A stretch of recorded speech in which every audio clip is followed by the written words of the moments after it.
প্রিয় শিক্ষার্থী, কেমন আছো সবাই? আশা করি ভালো আছো। কিশোর বাতায়ন প্ল্যাটফর্ম থেকে আমি নুসরাত জাহান, সহকারী শিক্ষক, বকশিসের ইসলামিয়া দাখিল মাদ্রাসা। আমি তোমাদের সবাইকে স্বাগত জানাচ্ছি। শিক্ষার্থীরা, আমরা আজকে কিশোর বাতায়ন প্ল্যাটফর্মের জিজ্ঞাসা পর্বে তোমাদের সাথে আছি। আজকে আমাদের যে পঞ্চম অধ্যায় অষ্টম শ্রেণীর জন্য, সেটা হচ্ছে কি সমন্বয় ও নিঃসরণ। শিক্ষার্থীরা, তোমরা নিশ্চয়ই এখন বসে আছো, যেহেতু আমাদের ক্লাস এখন শুরু হবে সেই আশায় আমিও শুরু করব। তার আগে তোমার অন্যান্য বন্ধুদের ডেকে নিতে হবে, আমাদের ক্লাসটা শেয়ার করে দিতে হবে, তাই না? আজকে একটি ইন্টারেস্টিং বিষয় নিয়ে আমরা পড়াশোনা করব। আসলে এই চ্যাপ্টারটা অনেকের কাছে মনে হয় কি একটু হার্ড বা বোধগম্য না। আশা করি তোমরা যদি আমার একদম ক্লাসের প্রথম থেকে শেষ পর্যন্ত থাকো, তাহলে আশা করি তোমরা ভালো লাগবে ক্লাসটা। এবং আসলে একটা ইন্টারেস্টিং বিষয়, যেহেতু আমাদের জীবন ধারণের জন্য অন্তত বিজ্ঞান জানতে হয়, তাই না? আমাদের যে বডিতে যে ম্যাজিকের মতো কাজগুলো হচ্ছে, সেগুলো আসলে কিভাবে হচ্ছে সেগুলো সম্পর্কে আমরা আজকে একটু জানার চেষ্টা করব। তো শিক্ষার্থীরা, আমার লাইভটি স্ট্রিমিং কিনা, সাউন্ড ক্লিয়ার কিনা আমাকে একটু কমেন্টে জানাও। আর কে কোথা থেকে জয়েন করেছো একটু জানিয়ে দাও। আমি একটু দেখে নিচ্ছি যে লাইভটি স্ট্রিমিং কিনা।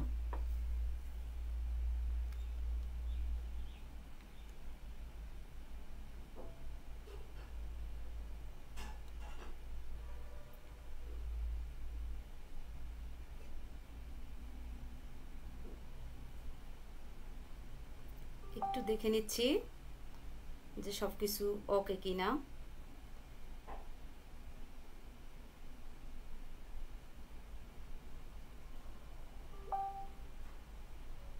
তোমরা একটু কমেন্টে জানাবে যে আসলে সবকিছু ঠিক আছে কিনা।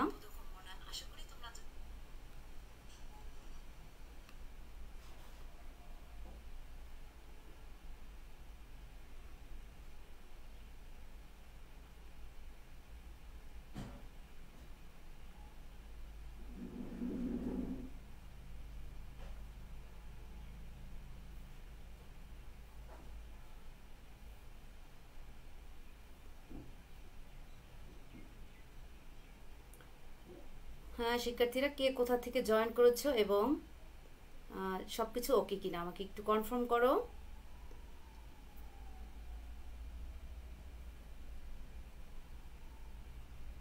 তাহলে আমরা আমাদের ক্লাস শুরু করে দেব।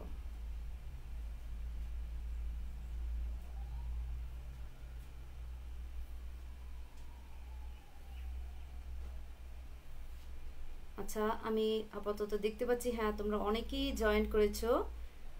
দেখি কে কে আছো।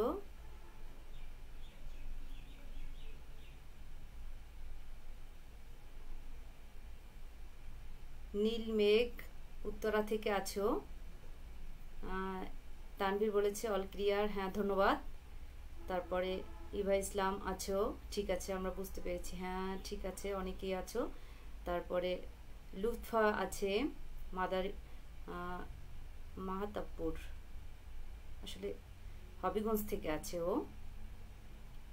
হ্যাঁ অনেক শিক্ষার্থীরা, ও তো আমি চাচ্ছি আরও নিশ্চয়ই অনেক স্টুডেন্ট আছে, হয়তো ক্লাস শুরু হয়ে গেছে, এটা তোমরা জানিয়ে দাও। তাহলে আমরা একসাথে ক্লাস নিব সবাই মিলে। আচ্ছা, তো শিক্ষার্থীরা আমরা তাহলে আজকে যে পাঠের বিষয়, সেখান থেকে আমরা যেটা শিখব সেটা শিখবো। তোমরা এই স্ক্রিনে দেখতে পাচ্ছ যে আমাদের কি যে সমন্বয়ে যে করতে হয়, অর্থাৎ আমি দেখো এখন তোমাদের সাথে কি করতেছি, যে কথা বলতেছি, তখন আমার যে আমার হার্টবিট বাড়ছে, ব্লাড সার্কুলেশন চলছে, এবং আমাকে সবসময় অ্যালার্ট থাকতে হচ্ছে যে আসলে নেটওয়ার্ক প্রবলেম হয় কি না।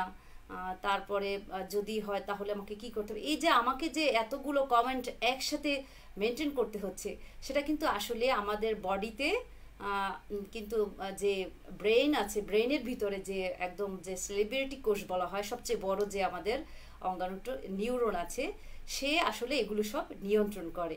তো আমরা সেটা জানবো যে জীবের সমন্বয়, এখন আমরা তো এটা প্রাণীর ক্ষেত্রে হচ্ছে, তাই না? কিন্তু উদ্ভিদের তো আসলে আমরা কি কখনো শুনেছি যে উদ্ভিদের স্নায়ু কোষ আছে, তারপরে তার রেচনতন্ত্র আছে, এগুলো কিন্তু আমরা শুনি নেই। তাহলে উদ্ভিদেরও নিশ্চয়ই কিছু একটা আছে, সেটা সম্পর্কে আমরা জানবো। তারপরে আছে যে স্নায়ুকোষ বা নিউরনের গঠন ব্যাখ্যা করব। তারপর মানুষের যে মস্তিষ্কের যে গঠনের যে আছে সেই অংশসমূহ আমরা এর কাজ এবং গঠন জানব। তারপরে আছে কি যে আমাদের যে প্রাণী তার যে বর্জ্য যে নিঃসরণ করে সেটা কিভাবে করে সেগুলো আমরা এই আজকের পাঠ থেকে জানার চেষ্টা করব। তো শিক্ষার্থীরা, যে কথাটা আমি বলেছি এইমাত্র, যে আসলে আমাদের তো স্নায়ুতন্ত্র আছে, আমাকে সব কন্ট্রোল করে, বা আমার এখন মনে করো তোমাদের সামনে দাঁড়িয়ে আছি, কিন্তু একটা মশা আমাকে কামড় দিল, তো আমার খুব ইচ্ছে করছে যে আমি হয়তো ওকে মারবো বা কিছু একটা, কিন্তু তোমাদের সামনে কিন্তু আসলে সেটা পারছি না। তো এই যে আমাকে আমাকে যে কামড় দিল, আমার সেন্স সেখান থেকে সাড়া দিল এবং অটোমেটিক কিন্তু সে চাচ্ছে যে হাতটা আসলে ওখানে চলে যাক। এই যে সাড়া প্রদান করা, এই যে পরিবেশের সাথে সাড়া প্রদান করা এবং পরিবেশের সমন্বয়ে যে আমরা কাজ করি, এগুলো আসলে সব মিলিয়েই আসলে এটা সমন্বয়। তো এটা উদ্ভিদের ক্ষেত্রে এক ধরনের রাসায়নিক পদার্থ আছে, যেই রাসায়নিক পদার্থগুলো কি করে, তাদের যে বৃদ্ধি, তাদের অঙ্কুরোদ্গম, তাদের যে পরবর্তী যে জীবন দশা বৃদ্ধি পাওয়া, তারপরে তার ফুল হওয়া, ফুল হলে তার ফল হওয়া, এবং বৃদ্ধি হতে হতে দেখা যায় কি একবারে তো অনেক বড় হয়ে যেতে পারবে না, কারণ যখন বাড়তে থাকলে তো অনেক বড় হয়ে যাবে, তাই না? সেই জন্য কি করা হচ্ছে, এর ভিতরে আবার কিছু পদার্থ আছে যেটা হচ্ছে তাকে নিয়ন্ত্রণ করে।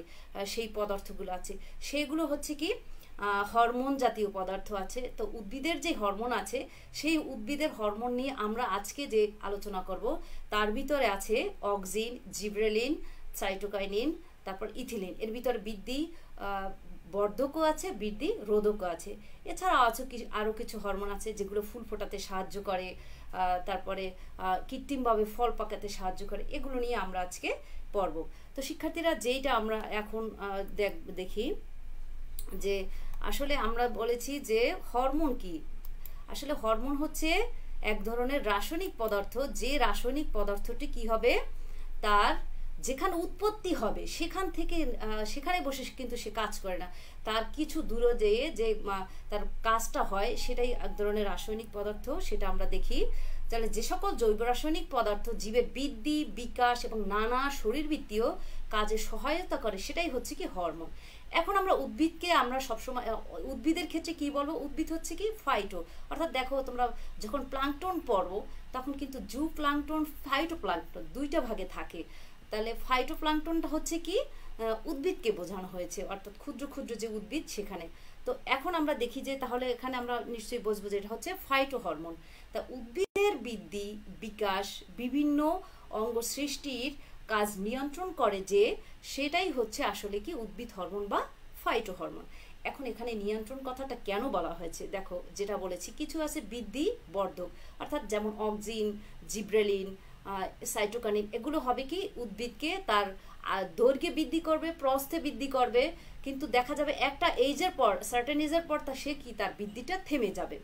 সেই বৃদ্ধিটা থেমে যাওয়ার জন্য কি হবে, আবার আমাদের বৃদ্ধি রোধক যে হরমোন আছে, অ্যাবসিসিক অ্যাসিড, তারপরে ইথিলিন, এগুলো হচ্ছে বৃদ্ধি বর্ধক নয়, এটা হচ্ছে বৃদ্ধি রোধক হরমোন।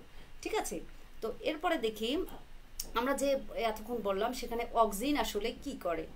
অক্সিন হচ্ছে এই হরমোন হচ্ছে উদ্ভিদের যে বর্ধিংশু অংশ, অর্থাৎ যেখানে তোমার কি থাকবে, যে উদ্ভিদ বৃদ্ধি পায়, যেমন মূল, তার কাণ্ডের মূলের অগ্রভাগ, তারপরে কাণ্ড, এগুলোই যে বর্ধিংশু অংশ, ভ্রূণমুকুল আবরণী, এগুলো যেখানে থাকে সেখানে উৎপন্ন হয় এবং উদ্ভিদের বৃদ্ধি এবং ফল ঝরে পড়া রোধ করে এই ইথিলিন। আর দেখি এই যে ইথিলিনটা, এটা হচ্ছে কি অক্সিন। অক্সিনটা আবিষ্কার করেছেন কে? বিজ্ঞানী ডারউইন। সে প্রথমে দেখে যে উদ্ভিদ কি হচ্ছে, তার আলোর দিকে একটি তার কিন্তু আলোর প্রতি তার সংবেদনশীল, তার উদ্দীপনা একটি সাড়া দেওয়া, অর্থাৎ আলো যেদিকে থাকবে উদ্ভিদের, তার অগ্রভাগ কিন্তু সেদিকেই নুয়ে যাবে। ঠিক আছে? তো আলোর প্রতি সংবেদনশীল। তখন সে বুঝতে পারলো যে আসলে হয়তো এই যে এর অগ্রভাবে নিশ্চয়ই এমন কোনো রাসায়নিক পদার্থ রয়েছে, যে রাসায়নিকটা পদার্থের কারণে এটা হয়ে থাকে। সেই পদার্থটাই হচ্ছে কি অক্সিন। এবং অক্সিনের ব্যবহার কি? অক্সিন কি করবে, শাখা কলমে মূল গজায়। অর্থাৎ শাখা কলম, এখানে খেয়াল করো, আমরা যখন একটি অঙ্গ জনন পড়েছি, অঙ্গ জননের এখানে কিন্তু কয়েক প্রকার কলম পদ্ধতি রয়েছে। এখন এই কলম পদ্ধতিটার জন্য কি করতে হয়, তাকে ওখানে কেটে তারপরে আমরা যে পচা আবর্জনা বা গোবর সেটা দিয়ে তারপর কিন্তু মুড়িয়ে রাখি, তাই না, খড়কুটা দিয়ে। এখন ওখানে যদি আমরা একটু অক্সিজেন প্রয়োগ করে দিই তাহলে হবে কি, ওখানে মূলটা খুব দ্রুত গজাবে এবং সেটা খুব সহজেই আমাদের দ্রুত আমরা কিন্তু তাকে ট্রান্সফার করতে পারবো গাছ থেকে। এবং কি হয়, অকালে ফলের ঝরে পড়া রোধ করে। আচ্ছা, এখন তোমরা বলতে পারবে যে আসলে নিশ্চয়ই তোমাদের এটা একটা জিজ্ঞাসা প্ল্যাটফর্ম, তাই না? তোমরা এই অধ্যায়টা জানো যে আজকে আমরা এই অধ্যায়টা নিয়ে আলোচনা করব, তো তোমরা নিশ্চয়ই পড়ে এসেছো। আর তোমাদের এটার সংক্রান্ত প্রশ্ন থাকলে অবশ্যই কমেন্টস বক্সে করবে। যদি সবার কমেন্ট যদি এখানে আমি অ্যান্সার নাও করতে পারি, হয়তো দেখা যায় নেটের জন্য একটু লেটে আসে, তাহলে আমি অ্যান্সারগুলো পরে বসে করে দেব। এখন তোমাদেরকে আমি বলতে হবে যে আসলে একটা একটা হরমোন আছে যেটি কি ফুল ফোটাতে সাহায্য করে, অর্থাৎ সেটা কিন্তু আসলে ফুল ফোটে, কিন্তু সেটা কোথায় উৎপন্ন হয়, পাতায় তার কিন্তু আসলে এই হরমোনটা উৎপন্ন হয়ে থাকে। তোমরা আসলে এই ঝটপট করে এই হরমোনটার নাম লিখে দাও, আমি একটু খুব দেখি যে কে আগে লিখতে পারো তোমরা।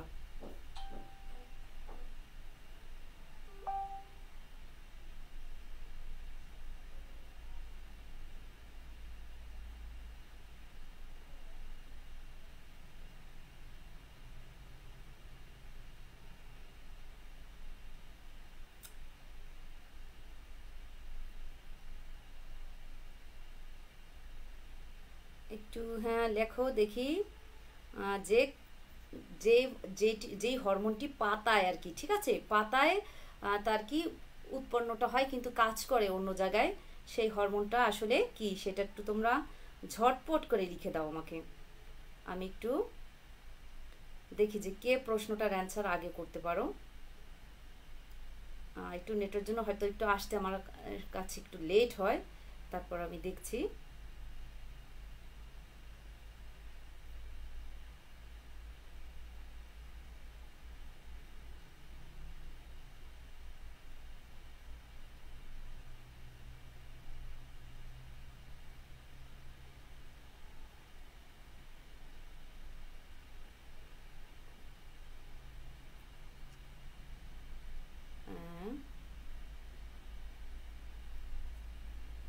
হ্যাঁ, তোমরা অনেকেই অ্যান্সার করেছো, তার ভিতরে আমি দেখতে পাচ্ছি। হ্যাঁ,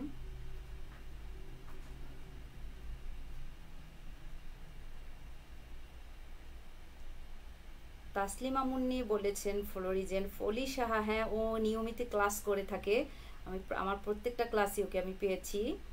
তারপর তাসনিম বলেছে ফ্লোরিজেন।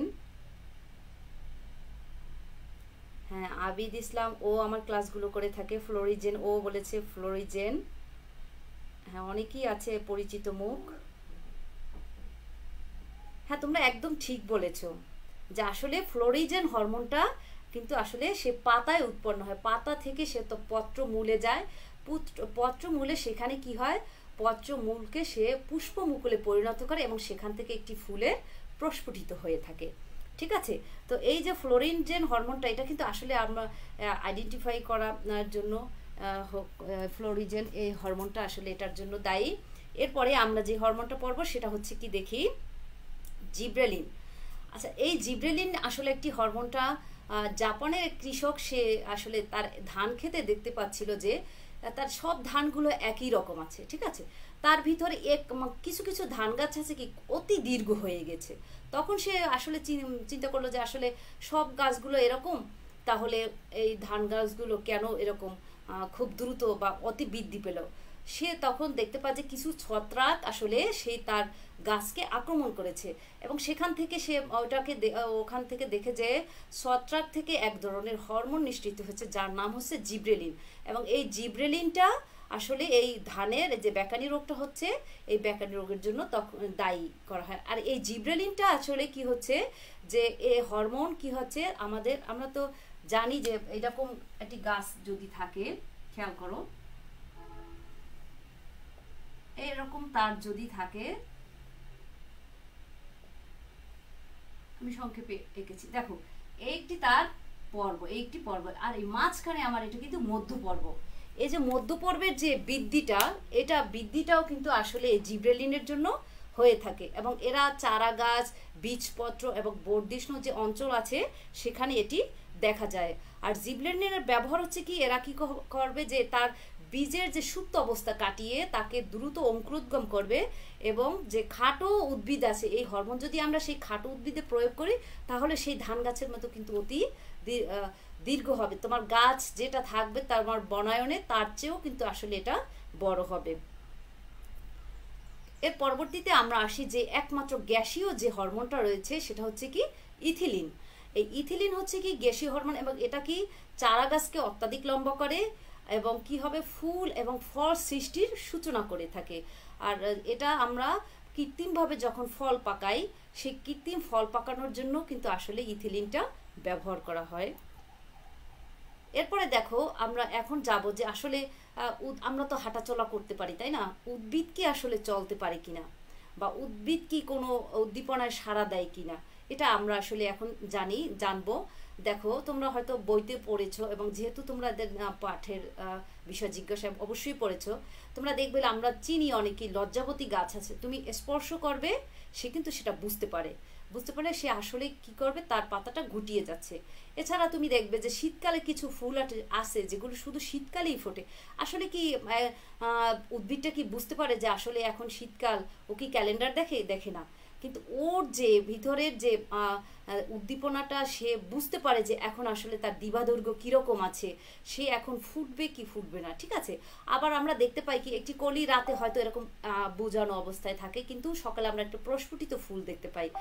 এই যে তার উদ্দীপনা, এটা কিন্তু আসলে উদ্দীপনা সাড়া দিয়ে তার প্রকৃতিকে সাথে তার চলন, এটা বোঝা যায় যে আসলে এরাও চলাচল করে। তাছাড়া আমরা দেখতে পাই যে সূর্যের আলো যখন আসে তখন কি হয়, সে তার কাণ্ডটা কিন্তু সেই আলোর দিকে বেঁকে যাচ্ছে, তাহলে এটাও তার চলন। আবার আমরা দেখতে পাচ্ছি যে মনে করো যে লাউ গাছে আমরা দেখতে পাই যে আকশি আছে, তাই না? সেটা কি হয়, তার বৃদ্ধির জন্য সে কি হচ্ছে, তার যে আমরা যে ঝাঁকা দিই, তাই না, সেই ঝাঁকা যে কাঠিগুলো আছে তার সাথে কিন্তু পেঁচিয়ে পেঁচিয়ে আমরা দেখতে পাচ্ছি যে আকশির মতো আছে, ওটাকে পেঁচিয়ে পেঁচিয়ে যে থাকে, এটা কিন্তু তার আসলে একটি চলন। তার মানে উদ্ভিদও কিন্তু চলে, হাঁটা চলা না করলেও তারও কিন্তু চলন রয়েছে। এরপরে আসো, আমরা আসলে এতক্ষণ উদ্ভিদ নিয়ে আলোচনা করলাম, তাই না? এখন আমরা দেখি আসলে যে প্রাণীর ক্ষেত্রে আমরা স্ক্রিনে দেখতে পাচ্ছি একটি কি, আমি প্রথমেই বলছি একটি সেলিব্রিটি কোষ, তাই না? তোমরা একটু বলো তো এটা আসলে কে, এবং এটা হচ্ছে আমাদের বডির সবচেয়ে কি বড় একটি অঙ্গাণু। বলো তো এটা আমরা কি দেখতে পাচ্ছি?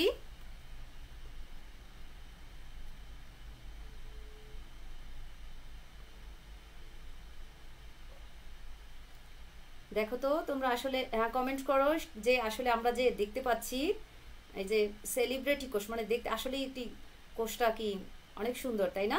এবং সবচেয়ে দীর্ঘতম কোষ।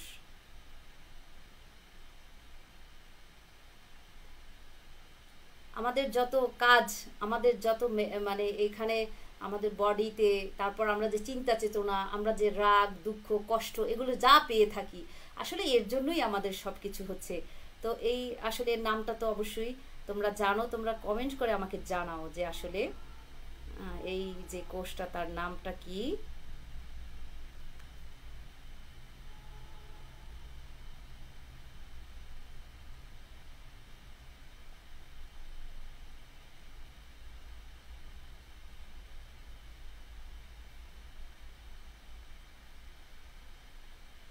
হ্যাঁ তোমরা অনেকেই অ্যান্সার করেছো। মোর্শেদ নিউরন, তারপর স্বর্ণা বলেছে নিউরন, তারপরে সাদ বলেছে নিউরন, হ্যাঁ, তারপর তাসনিম বলেছে নিউরন, হ্যাঁ তোমরা বলেছো, হ্যাঁ তাহমিনা খান, হ্যাঁ স্নায়ু কোষ বা নিউরন, হ্যাঁ ঠিক আছে।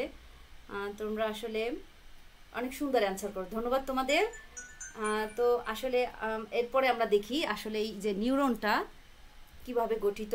আর এই যে আমরা দেখতে পাচ্ছি এই নিউরনটা আসলে হচ্ছে কি আমাদের যে দেহের উদ্দীপনায় কি করবে, সাড়া দিবে। এবং আমরা যে দেখি যে মানুষের, আমরা দুঃখ পেলে কাঁদি, আমাদের কোনো খুশির খবর পেলে আমরা হাসি বা খুশি হই, তাই না? তারপরে তুমি দেখবে পরীক্ষায় যদি তোমার ভালো রেজাল্ট আসে তাহলে কি তোমার মনটা অনেক খুশি লাগে। এই যে আমরা এই যে কার্যগুলো সব কিন্তু আসলে এই নিউরনের এর জন্যই হয়ে থাকে। আর তারপরে দেখো এই যে উদ্দীপনায় সাড়া দেওয়া, অর্থাৎ তোমাকে যে একটা মশাই কামড় দিল, তুমি কি করলে, হাতটা তোমার চলে গেল, তোমার যে এখানে কি সে অলরেডি সেন্সে আমাকে পাঠিয়ে দিল, সেখান থেকে তার সিগন্যালটা এখন কি হলো, আমাকে আবার বললো যে তুমি হয় ওকে মেরে ফেলো বা তাড়িয়ে দাও, এরকম কিছু একটা, তাই না? এখন এই যে আমাদের পা থেকে মাথা পর্যন্ত যে কোষটা, এটা কি শুধু একটা নিউরনে নিয়ে যাচ্ছে? না, অসংখ্য নিউরন আসলে আমাদের এই ব্রেইনটা রয়েছে, এবং সেখানে তার একটি সিগন্যাল থেকে একটি নিউরনের থেকে আরেকটি নিউরনের সিগন্যাল দেয়, আমরা সে সম্পর্কে আসছি। তো এখন দেখো যে নিউরনটা আসলে কোষটা হচ্ছে আমাদের যে নিউরনের একক হচ্ছে, স্নায়ু কোষের একক হচ্ছে নিউরন। এই নিউরনের কোষটাকে দুইটি ভাগে ভাগ করা হয়েছে, একটা হচ্ছে কোষ দেহ আর একটা হচ্ছে কি প্রলম্বিত অংশ। এখন এই কোষ দেহটা তোমরা খেয়াল করো, আমরা দেখতে পাচ্ছি এখানে আমরা যে আমি মার্কিং করেছি কোষ দেহ, সেখানে খেয়াল করো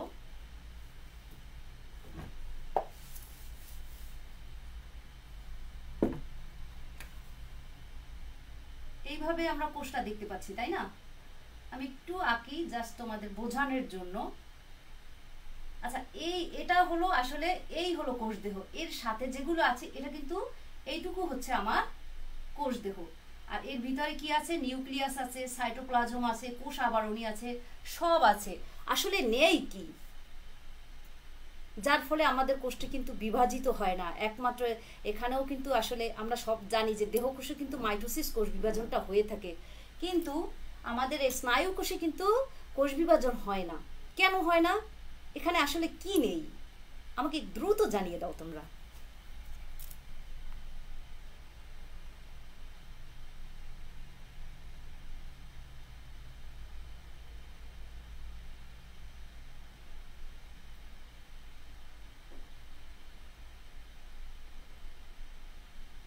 হ্যাঁ, দেখি তো, বলো তো আসলে আমাদের এই যে কোষের ভিতরে আসলে এই দেহ, এই যে স্নায়ু কোষের কোষ দেহে কি নেই?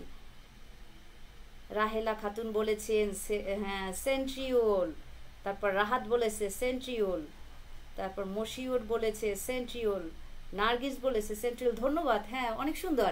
আসলে কি আমরা জানি যে প্রাণী কোষে যদি সেন্ট্রিওলটা না থাকে তাহলে কিন্তু কোষ বিভাজন সম্ভব না। সেন্ট্রিওল থেকে অ্যাস্ট্রাডে নামক এক ধরনের রশ্মি বের হয়, সেখান থেকে স্পিন্ডল যন্ত্র, আমরা যেটা মাকুযন্ত্র জানি, সেটার সৃষ্টি হয়, এবং কিন্তু কোষ বিভাজনে আমরা সে প্রোমেটাফেজ ধাপে দেখেছি, তাই না? তো এখানে কিন্তু আসলে সেই সেন্ট্রিওলটা নেই, যার কারণে কিন্তু কোষটা বিভাজিত হয়নি। এখন তোমাদের মনে মনে হয়তো ভাবতে পারো আসলে যদি এটা সেন্ট্রিওলটা থাকতো তাহলে কি কোষ বিভাজিত হয়, আমাদের মাথাটা অনেক বড় হতো, আমাদের অনেক বুদ্ধি হতো, এরকম মনে হয়। আসলে কিন্তু নয়। এখানে আমাদের যে এখানে যে নিউরনের যে ভিতরে যে আমাদের একটার সাথে আরেকটার কানেকশন আছে, সেখানে যে সিনাপসের পরিমাণ যত বেশি, আমরা দেখি সবাই কিন্তু বুদ্ধি সমান থাকে না। এখানে কিন্তু এই সিনাপসের পরিমাণ যার যত বেশি হয়তো আল্লাহ সৃষ্টি করেছে এভাবেই, সেখানে তার তত বেশি কিন্তু জ্ঞান হয়। আবার দেখা যায় আমরা যদি অনেক বেশি বেশি বই পড়ি, বিভিন্ন কম বই পড়ি, তখনও কিন্তু আমাদের ভিতরে এটা আসলে চেঞ্জ হয়ে যায়। তো আসি আমরা এখন এখানে দেখি, এখানে দেখো কোষ দেহ, তাহলে এই যে এই অংশটা আমি একটু জাস্ট বোঝানোর জন্য তোমাদের সাথে সাথে এখানে এঁকে দিচ্ছি। এখানে দেখো এটা হচ্ছে প্রলম্বিত অংশ, প্রলম্বিত অংশ, আর এটা হচ্ছে কোষ দেহ। কোষ দেহর সাথে যে আমাদের এইটা থাকে, এটা এটা কিন্তু আসলে বেশি বড় থাকে না। এটা এই যে প্রলম্বিত অংশ আবার দুইটা ভাগে থাকে, একটা হচ্ছে কি একজন, আর একটা হচ্ছে ডেনড্রাইট। এখন এই প্রলম্বিত অংশ এখানে আমরা দেখি এটা হচ্ছে একজন। হয়তো আমার চেয়ে তোমরা অনেক সুন্দর পিকচার আঁকতে পারো, আমি খুব দ্রুত একটু তোমাদের জাস্ট বোঝানোর জন্য একটু চিত্র এঁকে জাস্ট বোঝানোর জন্য, অবশ্য তোমরা জানো, তারপরেও একটু শেয়ার করি, হয়তো তোমাদের পড়াটা আমরা তো আসলে ধরে রাখার জন্যই তোমাদের এই পড়াশোনাটায়। তো দেখো এখানে এটা হচ্ছে কি একজন। এখন খেয়াল করো, একমাত্র আমরা দেখতে পাচ্ছি যে কোষ দেহর বিপরীতে সবচেয়ে লম্বা যে সুতার মতো যেটা থাকে সেটা হচ্ছে একজন। তুমি অতি সহজে মনে রাখতে পারো, এটা আমরা যদি ধরি একজন, তাই না? এ কিন্তু একজনই।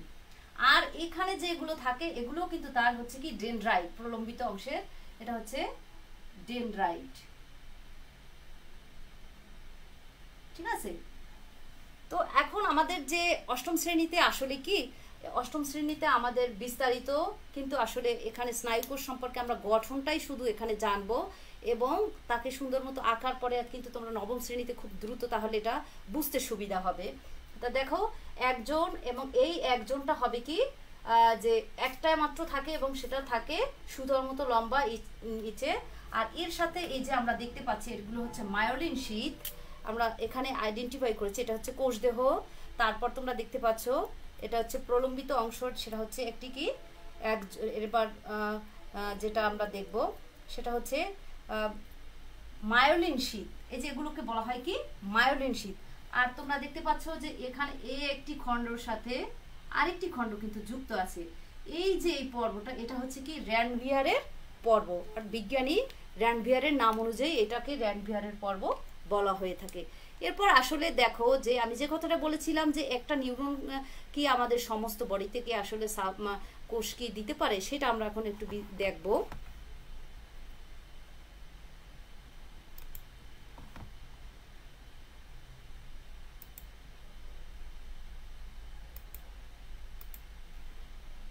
তোমরা এখানে দেখতে পাচ্ছ একটি চিত্র, ঠিক আছে। এখানে আমরা দেখতে পাচ্ছি কি যে এখানে যে একটি নিউরনের সে কি হচ্ছে একটি নিউরনের তার ডেনড্রাইটের সাথে আরেকটি নিউরনের একজন, এই যে জয়েন্ট স্থানটা আছে, এই যে স্থানটা, এটার নামটা কি একটু বলে দাও আমাকে। যে একটি নিউরনের কি হচ্ছে তার ডেনড্রাইটের সাথে অন্য একটি নিউরনের যে তার একজনটা যুক্ত আছে, এই যে যুক্ত স্থানটা আছে, এই যুক্ত স্থানটা কি নাম আমি এরপর আলোচনায় আসছি, তোমরা একটু কমেন্টে জানাইয়ে দাও আমাকে।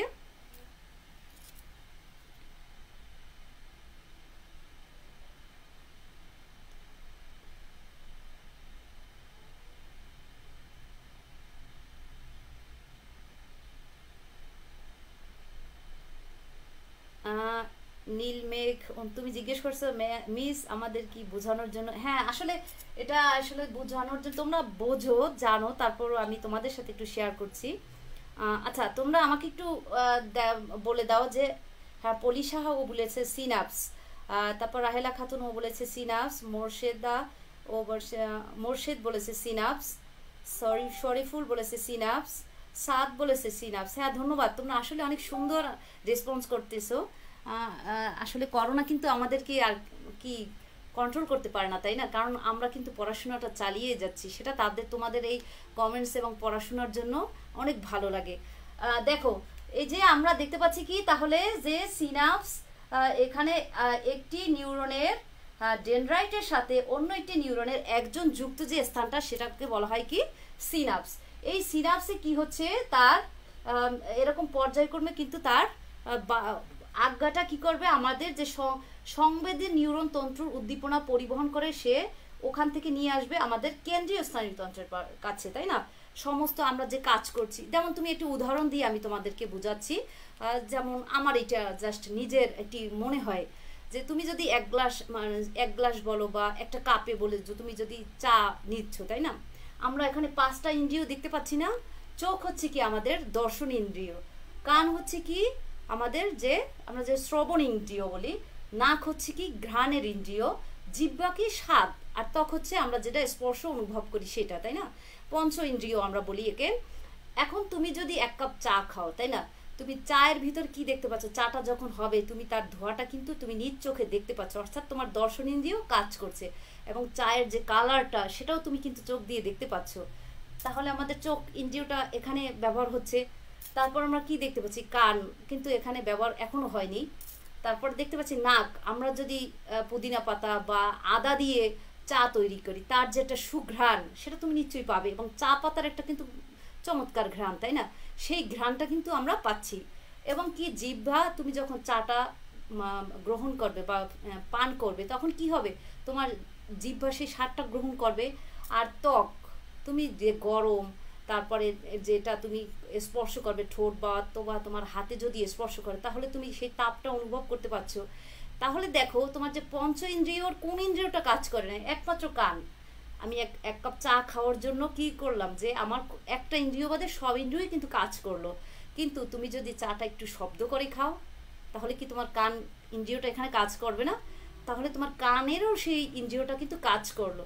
কাজ করলে কি হবে, আমার সেই যে এই যে আমার যে সম্পূর্ণ যে এটা আমার কিন্তু কেন্দ্রীয় স্নায়ুতন্ত্রে তার আজ্ঞাটা চলে যাচ্ছে, এবং আমি যে কি করব পরবর্তীতে আমার যে ঘ্রাণ ভালো লাগা, তারপর এই যে কাজগুলো সেটা হচ্ছে কি আবার সে এই যে সংবেদী নিউরন তন্ত্রের মাধ্যমে উদ্দীপনা পরিবহন করে, এবং আজ্ঞাবাহী নিউরন তন্ত্র পরিবহনা সেটা আবার আমরা কেন্দ্রীয় স্নায়ুতন্ত্রে নিয়ে থাকি।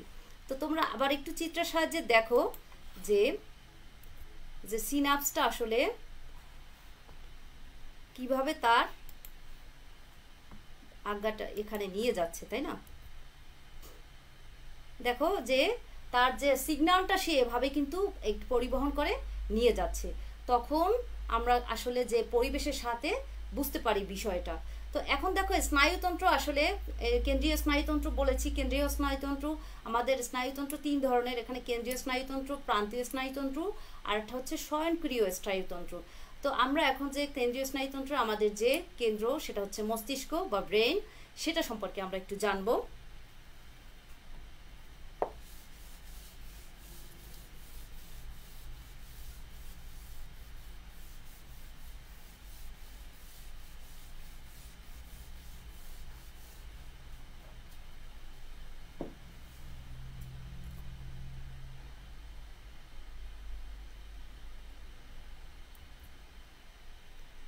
তো আমরা দেখতে পাচ্ছি আসলে যে মস্তিষ্ক, দেখো আমরা মস্তিষ্কের তিনটি ভাগ থাকে।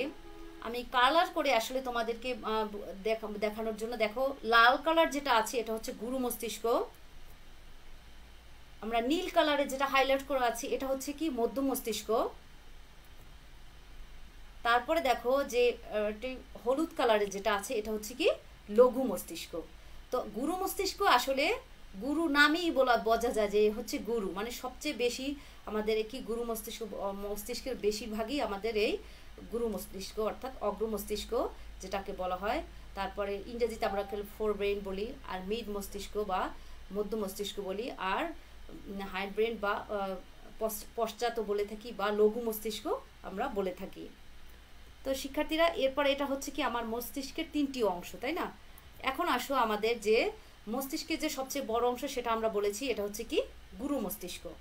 তো গুরু মস্তিষ্ক আমাদের কি করবে দেখি, গুরু মস্তিষ্কের আবার দুটি খণ্ড রয়েছে, আমরা দেখতে পাচ্ছি যে এখানে তোমরা একটি লাল কালারে আমরা হাইলাইট করা দেখা আছে, এটা দুটো ভাগ আছে, একটা হচ্ছে কি ডান সেরিব্রাল যে হেমিস্ফিয়ার, আর একটা হচ্ছে কি বাম সেরিব্রাল হেমিস্ফিয়ার। এই দুটি অংশে কিন্তু আসলে আমাদের এই গুরু মস্তিষ্কটা বিভক্ত হয়েছে। তারপর খেয়াল করো এরপর গুরু মস্তিষ্কের উপর যে আসলে যে যে মস্তিষ্কটার আমরা কালার দেখতে পেয়েছি, তাই না?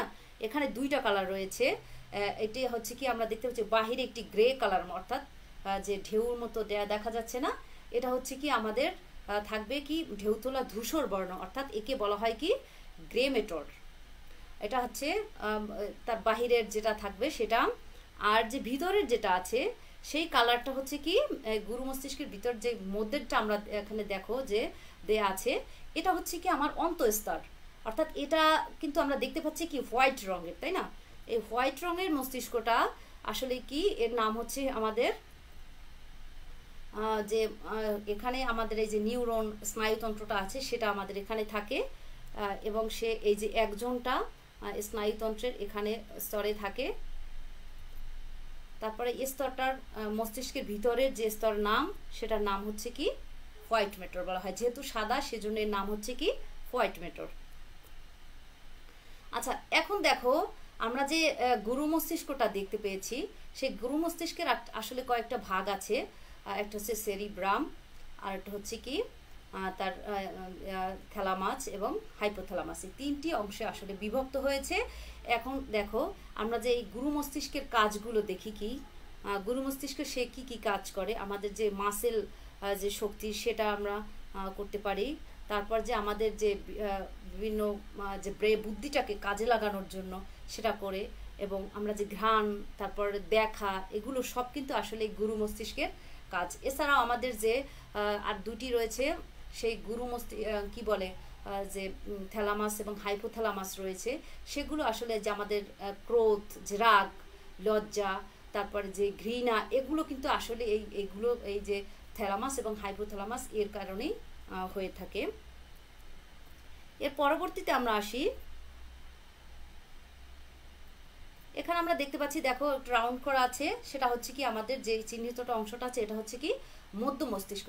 আসলে মধ্য মস্তিষ্কটা কোনখানে অবস্থিত রয়েছে, এটা হচ্ছে গুরু মস্তিষ্ক এবং পন্সের মাঝামাঝি স্থানে কিন্তু আসলে এই গুরু মস্তিষ্কটা রয়েছে।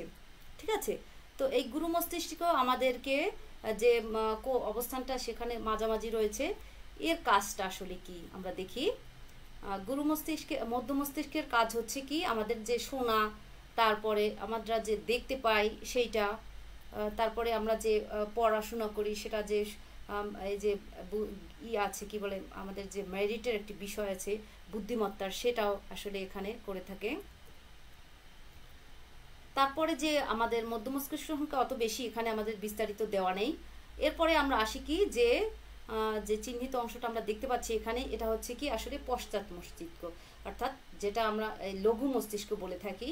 এরও আসলে 3টা ভাগ রয়েছে, যেমন পন্স, তারপরে মেডুলা, আর একটা হচ্ছে কি আমরা কিন্তু 2টি নাম এখানে পড়েছি, একটা হচ্ছে কি সেরিব্রাল আর একটা হচ্ছে কি সেরিব্লাম। এখন দেখো দুইটাই কিন্তু নাম কিন্তু একসাথ হয়ে যাচ্ছে, তাই না? তোমরা তাহলে আইডেন্টিফাই করবে কিভাবে? নিশ্চয়ই তোমাদের সেই কি বলে এলোমেলো হয়ে যায় মাঝে মধ্যে, যে আসলে কোনটা আসলে সেরিব্রাল আর কোনটা হচ্ছে সেরিব্রাম।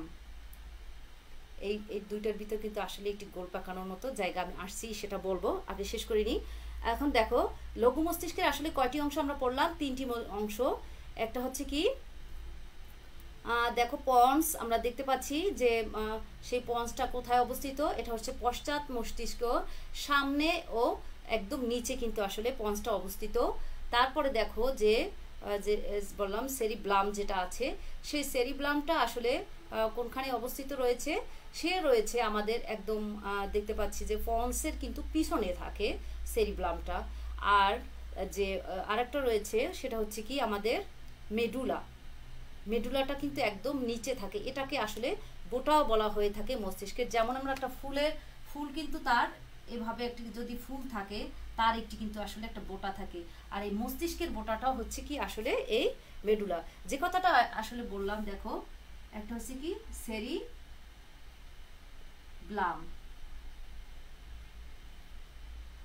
আর একটা হচ্ছে কি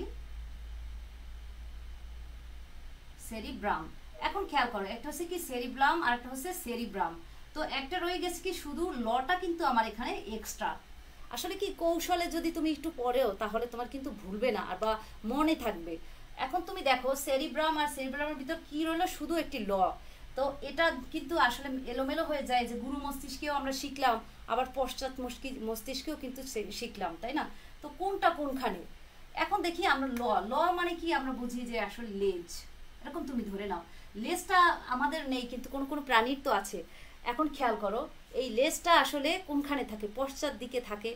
তাহলে কি অগ্র মস্তিষ্কের দিকে আমার থাকবে কি সেরিব্রাম, আর যে সেরিব্লাম আছে সেটা আমার থাকবে কি পশ্চাৎ দিকে।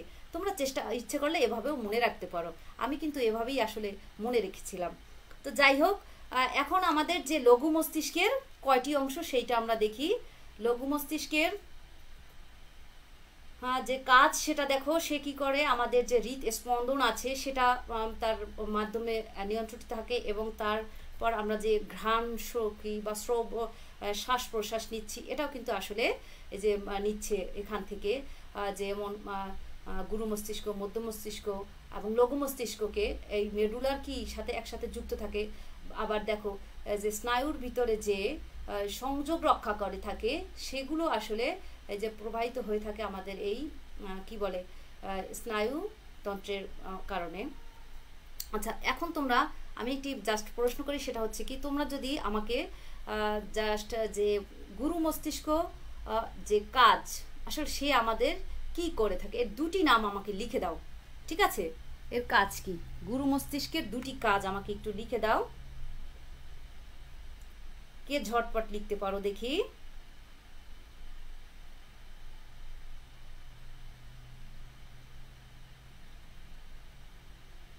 গুরু মস্তিষ্কের 2টি কাজ একটু ঝটপট লিখে দাও।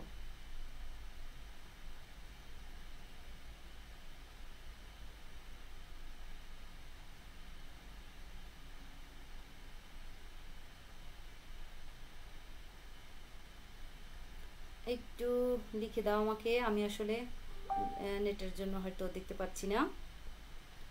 গুরু মস্তিষ্কের দুটি কাজ লিখো।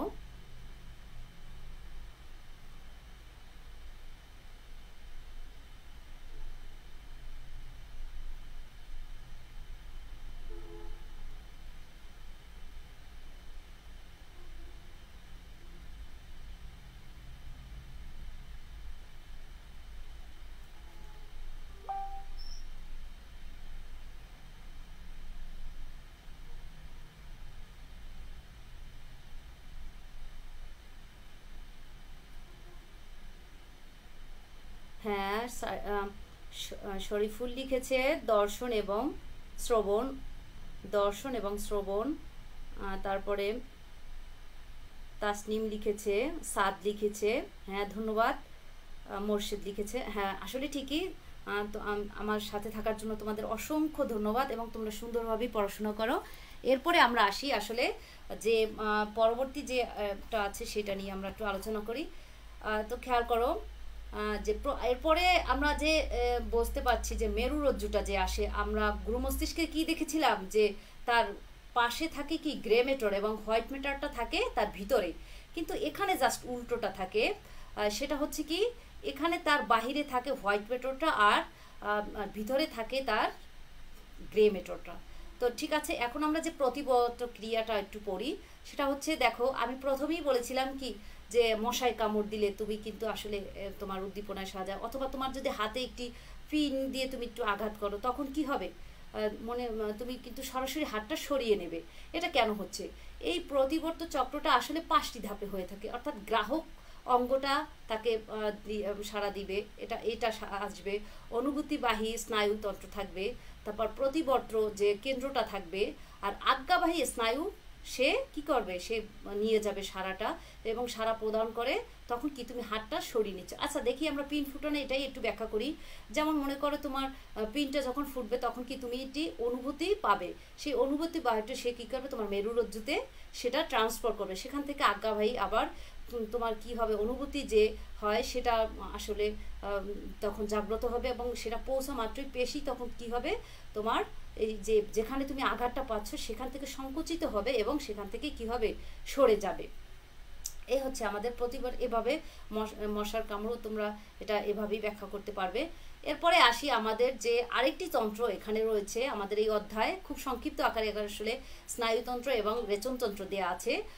রেচনতন্ত্র হচ্ছে আমাদের যে দেহে যে বর্জ্য পদার্থটা নিষ্কাশনের জন্য যে তন্ত্রটা রয়েছে, তো সেখানে তোমার যে কি ঘাম আমার সে মাধ্যমে কিছু নির্গত হচ্ছে, তারপরে কি আমাদের যে ফুসফুস থেকে শ্বাস প্রশ্বাসের মাধ্যমে কিছুটা বর্জ্য পদার্থ নিষ্কাশিত হচ্ছে, আর সবচেয়ে বেশি হচ্ছে যেই অঙ্গটার মাধ্যমে আমরা যারকেই রেচনতন্ত্র বলে থাকি, তোমরা আমাকে ঝটপট লিখে দাও যে সেই তন্ত্রটার আসলে যে একমাত্র একক রয়েছে, সে আমাদের প্রায় বডির 80% বর্জ্য নিষ্কাশন করে থাকে এবং সেটা হচ্ছে নাইট্রোজেন গঠিত বর্জ্য পদার্থ থাকে, সে একমাত্র আমরা সেখান থেকেই নিষ্কাশিত করে থাকি। সেই যে অঙ্গটা আছে তার নামটা একটু খুব দ্রুত লিখে দাও।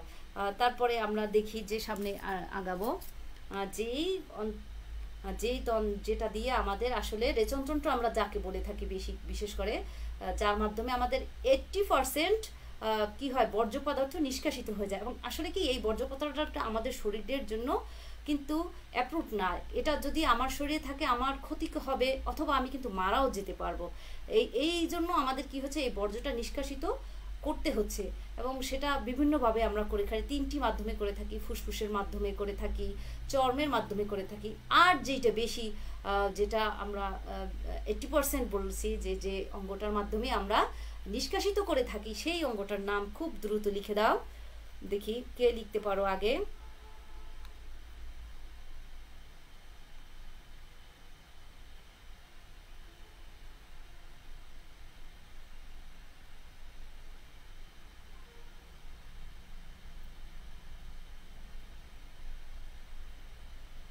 হ্যাঁ খুব দ্রুত একটু লিখে দাও।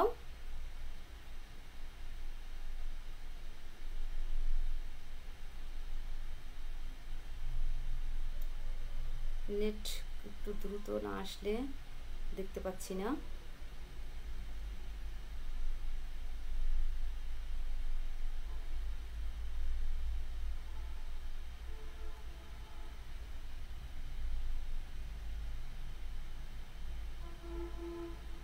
হ্যাঁ, অনেকেই দিয়েছো।